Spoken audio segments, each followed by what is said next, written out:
But I think AI has changed and developed so rapidly. I think it's 3 and something years since the release of ChatGPT in 2022. So we've moved through a number of different phases of what we think AI is potentially doing. I think, at the very beginning, there was a whole sort of when it's going to destroy mankind and the world will be a burning fire and so on.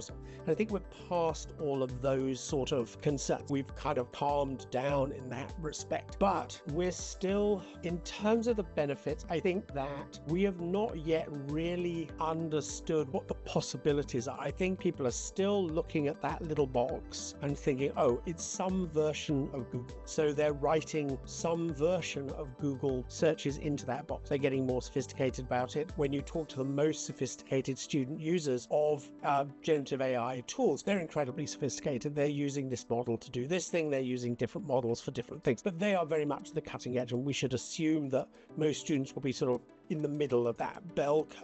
But at the moment, the key benefits are that many students have access now to a fairly reliable source of knowledge that can help them reformulate, re-understand concepts that, as they're presented traditionally through lecture, through reading, etc., they wouldn't otherwise have been able to do. So you imagine you're a first-year medical student in Mexico City or at UNAM, and your lecturer is talking about something and you don't understand it. And you're in a class of 100 students. Now you have the ability to use ChatGPT to confirm your understanding of that so that you can move on and better understand what it is that you didn't understand and therefore build that strong foundation. And at the moment, I would say that that's the primary benefit, is that you have this personalized, always on tutor that for sort of the vast majority of, say, basic science learning can provide you with trustworthy answers that you would be able to, and therefore you have, as it were, a trained teacher sitting beside you. So I think that's where we're seeing the biggest benefit at the moment. But again, I think we're in, and all technologies go through this, where AI is simply a sort of superpowered version of the technology that preceded it.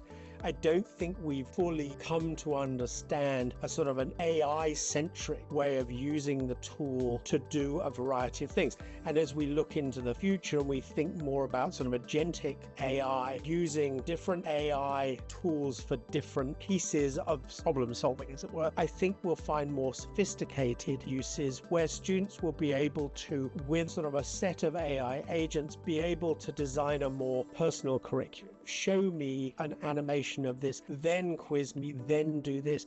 And so they'll be able to build a more proactive journey using AI tools. And I think that's a sort of an optimistic vision where AI tools will be able to flex with particular student learners, keep them sort of true to the curriculum, and then provide them with materials at the right cadence, etc., so that they can learn at their own pace. Now, there are a number of sort of seeds in that of things that could go less well.